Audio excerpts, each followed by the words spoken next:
Chapter 1: Complaints and a Face. Admiral Vor Keth of the Galactic Council Navy had never heard of Sol. It was a coordinate on a patrol route, a dead system in the charts, flagged for verification. It was always the same: scan, confirm, move on. His fleet, 3 heavy cruisers, 2 carrier lances, a screen of frigates, slipped into the sector on silent drives. Their sleek, angles-out hulls caught local starlight and threw it back in sharp-edged gleams. "Transition complete," his navigator reported. "System Sol acquired." On the main display, the star bloomed, a yellow dwarf nestled in a swarm of orbiting debris and modules. "This is supposed to be dead," Keth said. It was not dead. It was crowded. Orbital rings shimmered around the blue world in the third orbit. Stations hung at the Lagrange points like jeweled knots. Lanes of traffic threaded between glowing hubs. The long, radiating arms of megastructures caught the local star's light and turned it into knives. Power readings scrolled down the side of Keth's tactical display, rising from green into bright, warning orange. "Admiral," the sensor chief said quietly, "this is far above any known Council-grade infrastructure for a system of this class." "That's odd," one of Keth's aides muttered. "Human tech was barely orbital when we lost contact."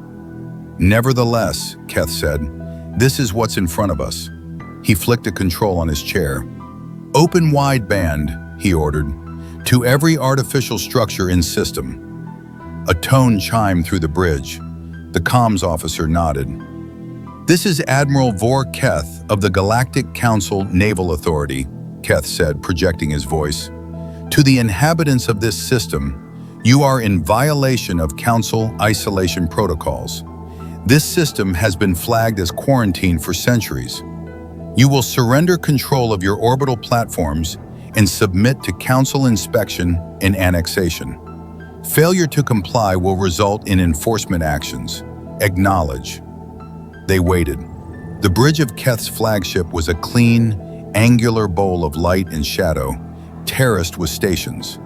Officers watched their displays, waiting for the inevitable reply: confusion, protest, bluster. Primitive worlds always talked. The only reply was the steady hum of power and the quiet chime of instruments. "Any response?" Keth asked. The comms officer checked his board. "None, sir." "Traffic scan?" "Civilian movement continues on local lanes," the sensor chief said. "No change in course or speed." Keth's nostrils flared faintly. Council physiology did not have the same tells as most mammals, but the bridge crew recognized that one. "Repeat the message." They repeated it, once, twice, 10 times. An hour bled away. On the holographic tactical display, tiny icons representing Sol system stations moved along lazy ellipses, unconcerned. Keth watched them, irritation turning slowly to anger. "Very well," he said at last. "If they will not answer words, they will answer action. Target that station." He indicated one of the mid-orbit hubs.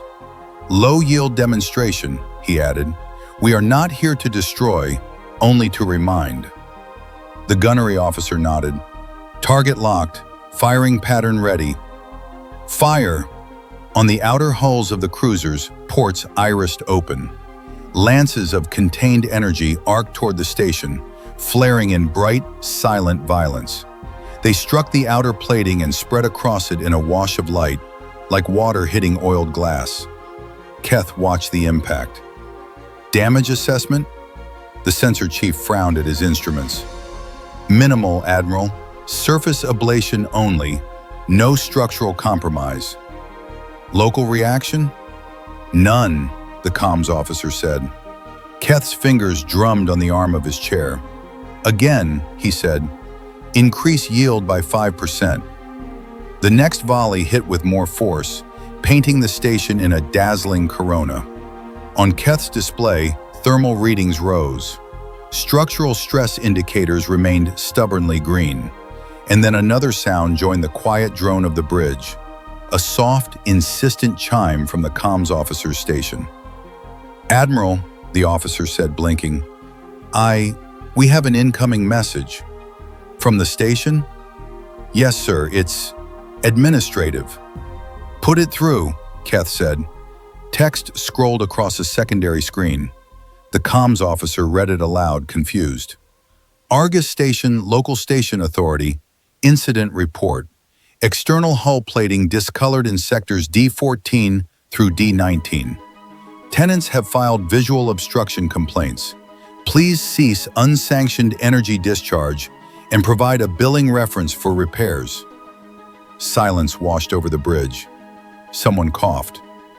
"They sent us a maintenance ticket?" one of the junior officers whispered. Keth's eyes narrowed.